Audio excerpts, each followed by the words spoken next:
Agradecer y reconocer la invitación y la convocatoria que hace la presidenta de la Comisión de Derechos Humanos del Distrito Federal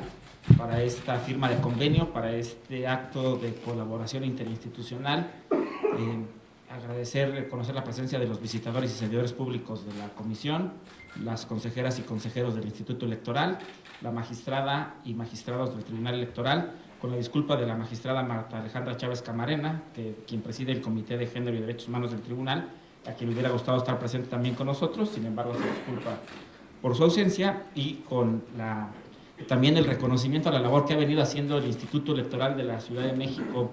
a lo largo de estos días, en un incansable esfuerzo por lograr un clima de civilidad y de tranquilidad en la celebración de los comicios de este año, que le dé a la ciudadanía certeza y orden en el diseño de este proceso, y reconocer por supuesto también la amable asistencia del titular de la FEPADE, Héctor Marcos Díaz Santana, en su calidad de testigo de honor de la firma de este convenio, dado que la labor de esta Fiscalía es fundamental y trascendente en un mejor proceso electoral, en el que, pues en esta coyuntura del año que inicia, se hace necesario hablar sobre violencia política y violencia política de género, dos fenómenos que es necesario erradicar, que es necesario controlar y disminuir en la medida de lo posible, lo que se refiere a toda acción o omisión que se ejerce contra las personas en el ámbito político o público y que tiene por objeto o resultado sesgar, condicionar, impedir, restringir, suspender, menoscabar, anular, obstaculizar o excluir el reconocimiento, acceso, goce o ejercicio de los derechos políticos en la ciudad, así como el pleno ejercicio de las atribuciones inherentes a los cargos o funciones públicas. De acuerdo con el protocolo para atender la violencia política contra las mujeres, que fue emitido por el Tribunal Electoral del Poder Judicial de la Federación, el Instituto Nacional Electoral, la FEPADE y otras instituciones, la violencia política afecta el derecho humano de las mujeres a ejercer el voto y a ser electas en los procesos electorales, a su desarrollo en la escena política o pública, ya sea como militantes de partidos políticos, aspirantes a candidatas a un cargo de elección popular, a puestos de dirigencia al interior de sus partidos políticos o al propio ejercicio de un cargo público. Existen distintos tipos de violencia. Podemos resaltar, por un lado, la violencia física, que es el uso de la fuerza para dañar a otro con cualquier tipo de acción física, pero también la violencia verbal.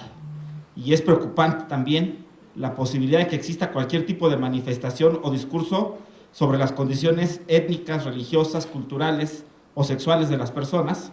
Y además también la violencia de carácter verbal tiene otras variantes, siendo una de ellas indudablemente la que persigue fomentar el rechazo y exclusión de la vida política de quienes no comparten un ideario de personas intolerantes. Se deben evitar discursos que inciten a la violencia política y a la violencia de género, pues así lo establecen las convenciones internacionales de derechos humanos, la Constitución Política de nuestro país, así como la Constitución de la Ciudad de México. En cuanto a la violencia de género, esta implica la violencia política hacia las mujeres por cualquiera de las conductas antes mencionadas, ya sea de carácter físico o verbal, y debido a su prevalencia es importante advertir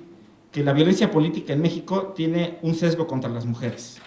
De 2012 a 2016, la FEPADE reportó 156 casos de violencia política, siendo en su mayoría en contra de servidoras públicas. Entre los instrumentos internacionales en materia de derechos humanos que el Estado mexicano ha firmado, destaca la Convención Interamericana para Prevenir, Sancionar y Erradicar la Violencia contra la Mujer, la Convención de los Derechos Políticos de la Mujer y la Convención sobre la Eliminación de todas las formas de discriminación contra la mujer. A nivel nacional, la Constitución Política de los Estados Unidos mexicanos reconoce también como derecho la no discriminación. Por lo que hace a la Constitución de la Ciudad de México, también es de destacarse que tiene disposiciones en ese sentido, y también contamos con un protocolo para atender la violencia política contra las mujeres en el ámbito de competencia del Tribunal Electoral de la Ciudad de México, que ha sido expedido recientemente. Como conclusión,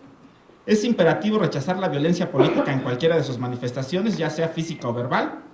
Los ciudadanos deben tener la certeza de que estos actos no serán tolerados por las autoridades electorales, Las instituciones deben actuar con estricto apego a los derechos humanos para prevenir este tipo de conductas.